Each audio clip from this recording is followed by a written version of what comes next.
Ebitundu eby'Ebusia eyo waliwo vulugu azuuliddwa abaka ba Parliament ali bagenze okulambula emirimu egikolebwayo era bagamba nti akatale kano akamanyiddwa nga Busia Main Market bakazimba mu mbeera etali nnungi era bayisa abakulu bennyonnyoleko ku vulugu ono. Ababaka ku lukiiko lwa Parliament abalondoola emirimu gya gavumenti mwessa essente bayisaba Busia Municipality mu buvanjuba bw'eggwanga bannyonnyole ku mivuyo mu butale. Bagala okumanya ekikonyeza aka Busia Main Market era Mayor Sadiq Amina Agere ne Town Clerk Ronald Baganza balina okunnyonnyola.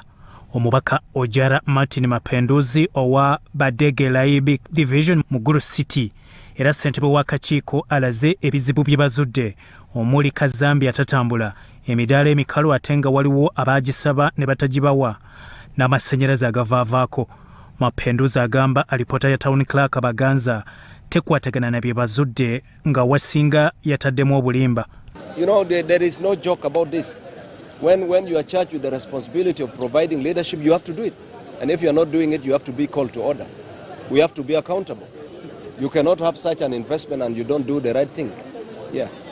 So we will sort that out. Who are these? Well, you heard. Your leadership is being run.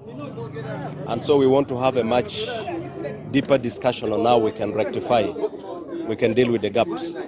Amero Susan omubaka omukyala owa Amuria District agamba obuzibu bwe buli mu bakulembera Busia Municipality. We should also know who are these contractors. How can a market go beyond the period, liability assessment period, before you detect that there are problems in the market? Nakabuye Juliet Kakande omubaka omukyala wa Masaka City ategezeza nti obulamu bw'abakyala mu katale buli mu matigga olw'embeera gye beeyambira embi.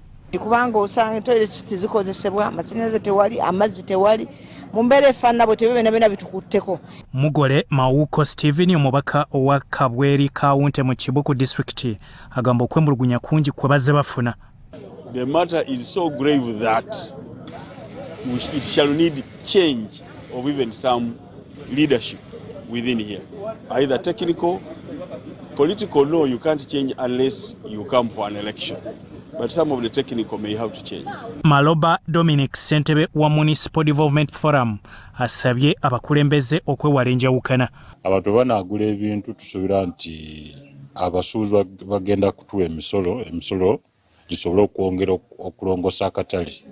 Bwe tugamba nti tetulina masannyalaze oluusi municipal council na sente because people are not paying.